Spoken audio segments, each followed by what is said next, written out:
So as an osteopath, I will regularly get people in where they come in with extremely acute pain. And this is when they'll hobble in and any type of movement will be very, very uncomfortable for them. So it could be extension or flexion, and they'll say, my back has completely gone. Now, when in this situation, it can be very stressful for them and it's very upsetting to see. And I always think to myself, what would I have got this person doing to ensure that this wouldn't happen?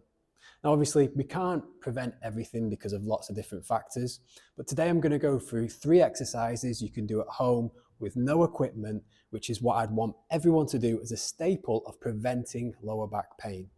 They're going to be easy and they'll be able to be done by anybody at any ability, and if you can make these into a staple for yourself, it'll massively reduce the likelihood of your back going and getting lower back pain in the future. So the first one we've got is a side-to-side roll. And what you're going to do here is you're going to lie on your back and then you're just going to roll to one side like this. Now, when you're doing this movement, the idea is to integrate everything moving as one segment. So quite commonly, you'll see people do this from side to side, and that is a very good stretch. But what it does is it doesn't help you integrate the core movements as well and move as one single segment. So what you're going to do is just roll onto one side like this and back. So I'm just moving to the side like so. If you feel it a lot in the neck, so your neck feels overworked, simply just put a pillow behind your head. It can be a cushion, it can be a foam roller, it can be whichever. But doing so is going to just take the pressure off here. So all you do is you're just going to roll to one side like this. Now, once you've got the hang of this, you're then just going to go up onto one side in an elbow. So you're going to roll up and just come up onto your elbow like this. And what we're looking for is fluidity. And what I mean by fluidity is not where you're rolling and then having to pull yourself up. It's just a gentle roll up to the top like that. And you go 10 to one side, then 10 to the other side, and it'll look like this. So going from here and to here. So 20 in total until you've done 10 on each side. So this next one is a hip mobility movement where you're going to be going from an externally rotated hip to an internally rotated hip like this. And the key thing with this one is just not to put your hands down on the floor, because if you put your hands down, you're not going to get the same amount of core muscle engagement. So you're going to rotate like this. So you've got your feet up into a position and you're going to go round like this and then bring it back. So you go from here to here and back like that.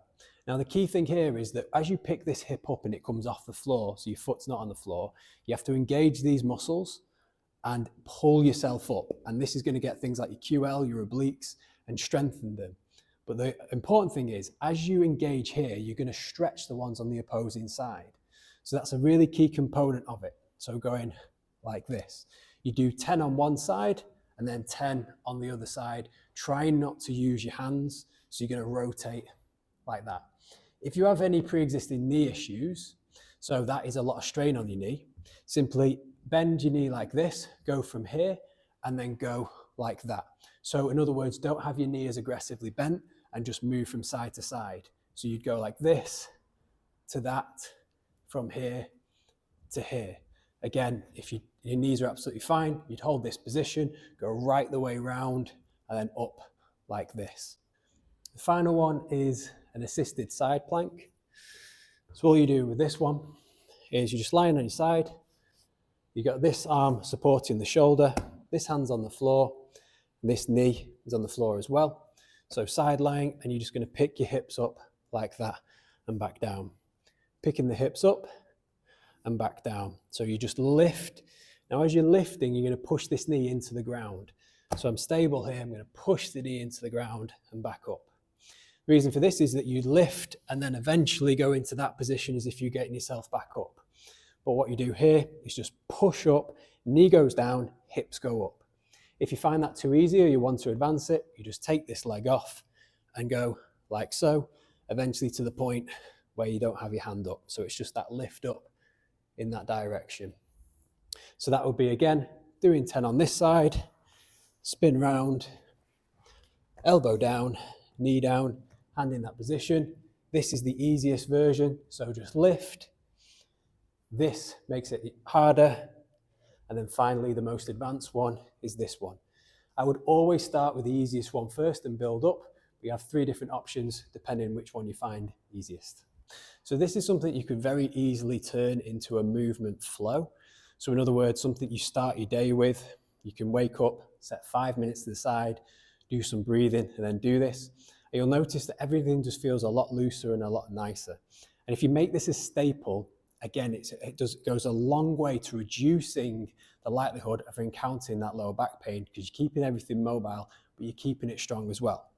Now, it must be said that this is not something to do in the event of acute back pain. So if your back does go on you and you're in a lot of pain, these aren't movements that you would do to get rid of it. It's a preventive task, not something once you've actually encountered it.